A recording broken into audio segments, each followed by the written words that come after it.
Hey everybody, David Essel here, another of your David Essel's Daily Motivational Boost. Hey, patient advocacy. Oh my gosh, it's needed in this country. It's missing in this country, and I'm going to talk a little bit about it today. Remember to take notes. Do not trust your brain. Take notes, baby. And if you haven't gotten and joined this Daily Boost subscription, it's absolutely free. Go to talkdavid.com. TalkDavid.com right now, and you can sign up, and every Monday through Friday you will receive a 3-minute inspirational video to help you to master your own life. Remember to take notes. Do not trust your brain. So good news and bad news with this post. The bad news is, as I'm doing this post, I've experienced with my dad, who's incredibly ill right now. We have no idea how much longer he may be here with us. He's been in the hospital for multiple weeks, many surgeries, a lot of complications. And we're learning a lot as a family about what it means to be a patient advocate. And I just want to share some tips. I am a nubile at this. I'm newbie. I have even thought in the last couple of weeks of turning this into part of my counseling and coaching work, because there's so many tragedies.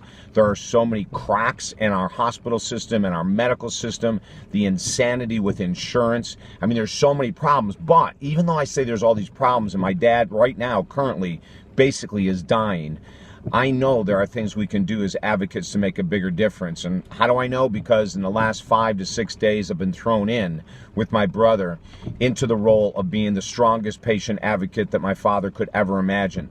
He's in and out of lucidity, so he doesn't even know what's going on behind the scenes.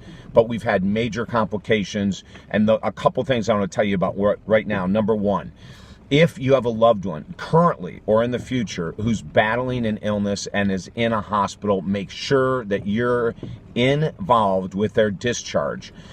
My brother and I were not, and we didn't know that we had that kind of power. And my dad was just discharged 2 times, way too early, at 91 years of age, for God's sake. Nowhere near healed, and they threw him out of the hospital 2 times, and both times within 24 hours he's sent back to the hospital via ambulance because of massive complications. Who's to blame? The insurance companies and the hospitals. So what can you do as a patient advocate? You get engaged with the discharge nurse, the discharge station, which I am right now up her butt. I am contacting her daily in order to make sure that my dad is never discharged again without our consent. And what does that mean? Well, as I talked to his doctors today, I said to them that I wanted it put in our records, my dad's records, that he cannot be discharged without both my brother and I signing off. Now, what does that mean? It sounds powerful, but of course we're up against the huge industry called insurance and the other huge industry called hospitals. It means that you have to be willing to stand and fight for your loved one to not be discharged. So if a doctor again ever tries to discharge my dad early, we will fight it. We will contest the discharge. It will go in front of a panel, and the panel will decide who's accurate, who's correct, and who's not. I'm willing to go to fight again for my dad, as I have been. That's number one. Number two, get engaged with the physicians who are practicing care on your loved one in the hospital. Again, 3 weeks ago, I had no idea how important this was.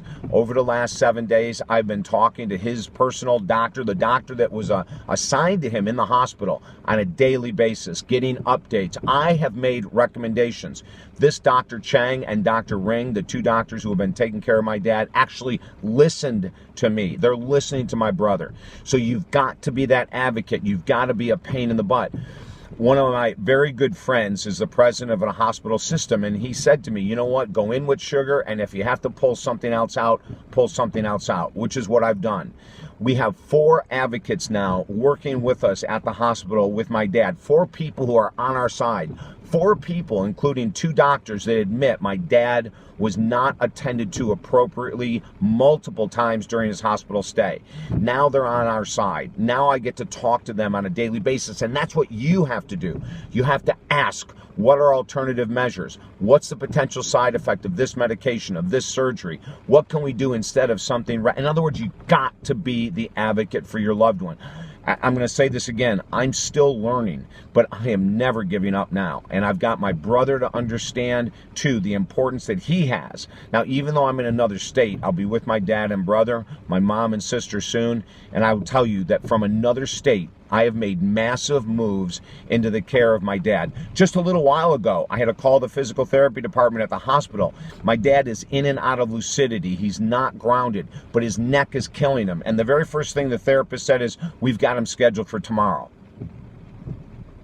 I said, that's nice. He needs you today. But we have him scheduled for tomorrow. I said, I don't care if you have him scheduled for tomorrow. He's in outrageous pain. Like, we need him to be attended to. Are you going to be on our side or are you not going to be on our side? Within 5 minutes on the phone, having a discussion, the physical therapy department said yes, they would see him immediately. Do you see what I'm saying here? Like, you have to use gasoline and sugar. That's what I said to a friend of mine the other day. I'm using gasoline and sugar. I start out with sugar. If it doesn't get to me where I need to be, I will use gasoline. And that is the appropriate attitude, I believe, to have. The other thing I want you to be very careful of is that there are people from the administration department that are full of crap. And there's one at my dad's hospital that I'll never speak to again. He's a spinster. He's a political spinster. He kept trying to change my words, put words in my mouth. He was nonsense. I'll never work with him again. So he knows he's off the list. You have to be adamant. You have to be powerful. It doesn't matter if you're in that city or not. If you're in another state, it's up to you and I. And let me tell you this, if I can help you, now remember, I have only a couple weeks experience in this, but I've learned so much. If I can help you in the world of public advocacy for a patient, please contact me at talkdavid.com. Share this damn video. There's too many times we give too much power to doctors, insurance companies, and administrators and hospitals. We bow down to them. We put them on pedestals. It's a bunch of crap. They're human beings. They need to be called out when they're wrong. They need to be congratulated when they're right. Dr. Chang, Kathy Roberts, Candace, Dr. Ring, these are 4 people at the hospital my dad's in right now that I will tell you are amazing human beings. The rest, we shall find out. Again, if I can help you at all, share these videos, contact me at talkdavid.com. Have a great day.